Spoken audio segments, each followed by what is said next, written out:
name is Jonatan Piña Duluc, and I am a Dominican composer and multi-instrumentalist in the Dominican Republic.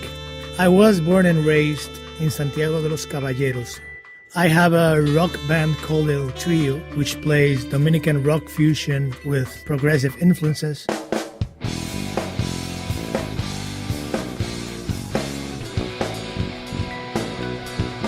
And I have a jazz band called Proyecto Piña Duluc, which plays its own brand of Dominican jazz.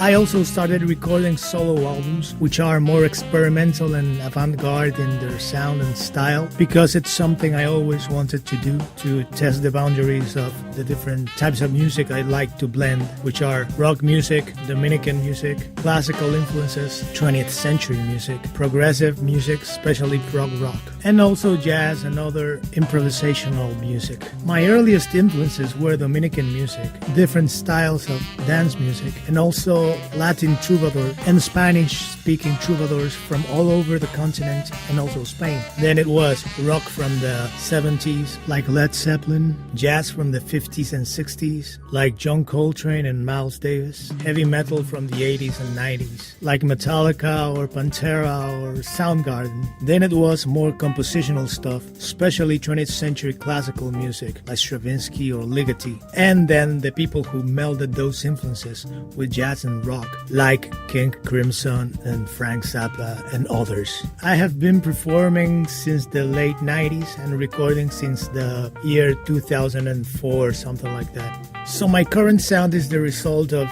all of these experiments with music I've done in the last 10 to 15 years with my band El Trio and with my jazz quartet and all of those things that I've been trying to meld. Also, my current sound is the result of lots of frustration regarding my creative life and my need to do new things. It's very hard to find like-minded people that want to play this kind of music in this country. I have always wanted to do a solo album in which I played everything because I thought that would unlock a lot of my ideas and that would give me freedom to do whatever I wanted and also to do it whenever I wanted. So one day I was listening to John Zorn and there was this piece called Vampires at Large, and it just opened something in my mind and I saw how everything was connected in the music and how I could do that. So I started recording music as I wanted to do, and I started buying equipment to be self-sufficient, learning the process to record oneself and to produce everything. So my current sound comes from the need to find ways to do things on my own, and through improvisation I find a door that opens me a lot of possibilities to work with what I have, with what I can do to record myself and to just explore things, see where they take me and be free in that way.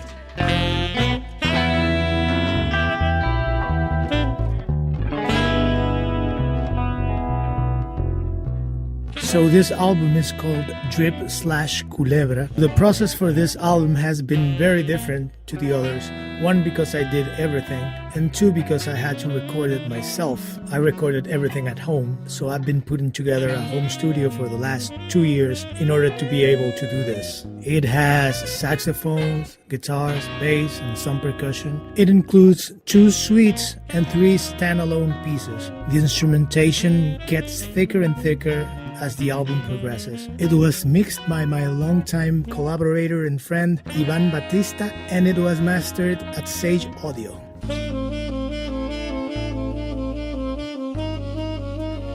Before this moment, I was doing things the compositional way, writing things, arranging everything, being in control. And it was frustrating because the learning curve for recording yourself is very steep. So it's hard to have all those things in your mind while you're doing what you're doing. So all of this searching and learning new things brought me to the Drip Suite.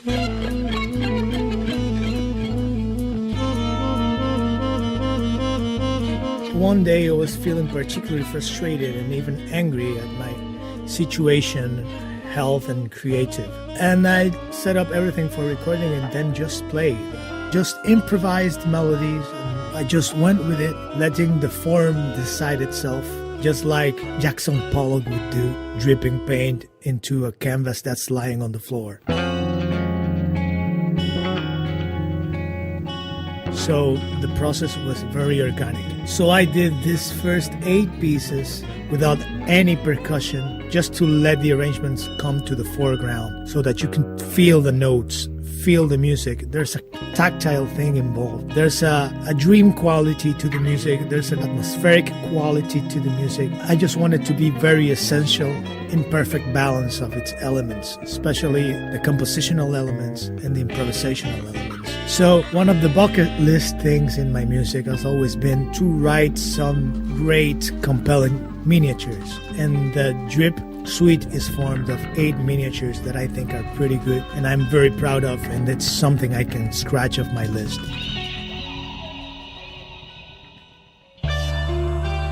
A couple of other things that I always wanted to do that are kind of like stylistic goals I have with my music are to create a dark jazz, an evil jazz that has a lot of metal influence without necessarily having all of the motor discharge that heavy metal has.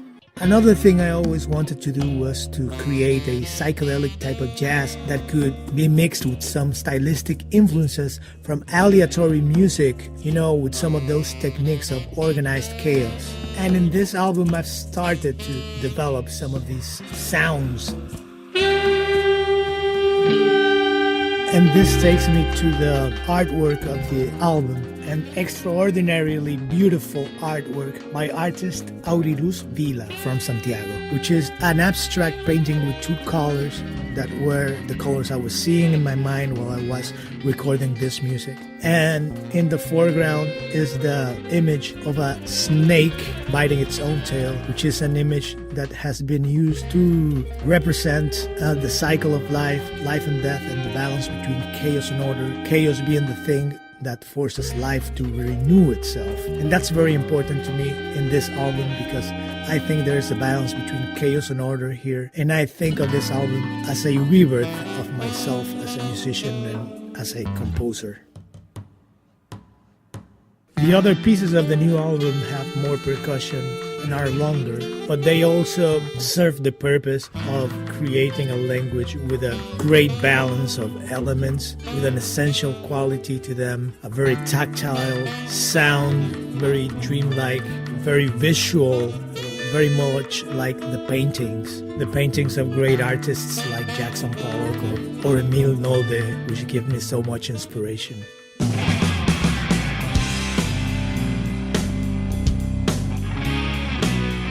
Right now in the Dominican Republic, a political awakening is happening, and alongside it, an alternative music scene is taking form with more venues, more media, magazines, blogs, that kind of thing, and more artists. Alternative Dominican music is the term we use to call everything that is not radio, to give it strength, to give it power, to get together everyone who is weird in making something new and creative. And that's where I put my music, inside of this scene. But Dominican alternative music did not start now or in this year. It's been brewing since the 70s probably. And one of my favorite artists in this scene is called Luis Diaz. He's a genius songwriter and also a folk music researcher who dug into our musical heritage and our African heritage, our Taino heritage, our Spanish heritage, everything, and created a sound that is unique and that also can be heard in all of the rest of the Dominican music that came afterwards, even mainstream music like Luis Guerra. My favorite living Dominican artist is Xiomara Fortuna. She's an amazing singer and an amazing songwriter in the vein of Afro-Dominican roots music. Other artists that I have played with and that I like a lot are Isaac Hernandez, who is a fantastic jazz guitarist from Santo Domingo, and also Yacer Tejeda, who is an amazing guitarist with his band Palo Tre, who lives in New York City now. You should check them out. There are some very cool venues both in Santiago and in Santo Domingo that I am aware of and I have played in. There is a circuit of jazz venues called Jazz en Dominicana. There is a jam session in Santiago that takes place every Monday called Lunes de Jazz. That's basically where I learned to play jazz and where I learned to improvise with other musicians and where I presented every project I've ever done. And in Santiago, there's a whole street dedicated bars and musicians called El Boulevard de los Artistas. You can find places where people play there during the week. I think that the alternative scene, as we call it, has shown resilience over the years and that now it's time to grow and become a movement.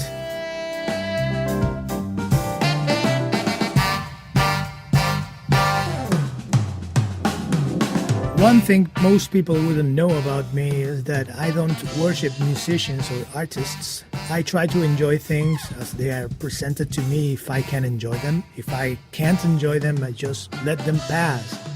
The culture of worship, cult of personality, fandom, all those things. I think it's just as stupid to worship a celebrity for their looks as it is to worship Beethoven for his genius. I don't need to admire the artists or to worship them in order to enjoy the art itself.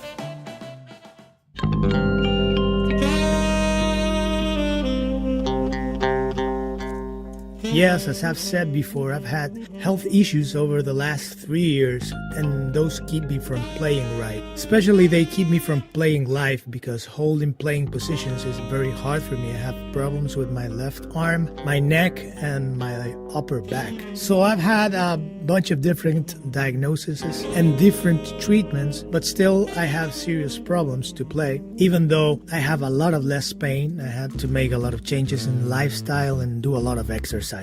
So, taking it back to the idea of the snake biting its own tail and rebirth, I've started to see this as an opportunity to be with myself as a musician, to focus on my own things, and to focus on recording, which is something that I can do because I can do it at my own pace. So it's a process of renewal, a process of turning chaos into new things, a process of surrendering to the idea that we don't have control over most things, but if we choose to, we can make the most of what we have.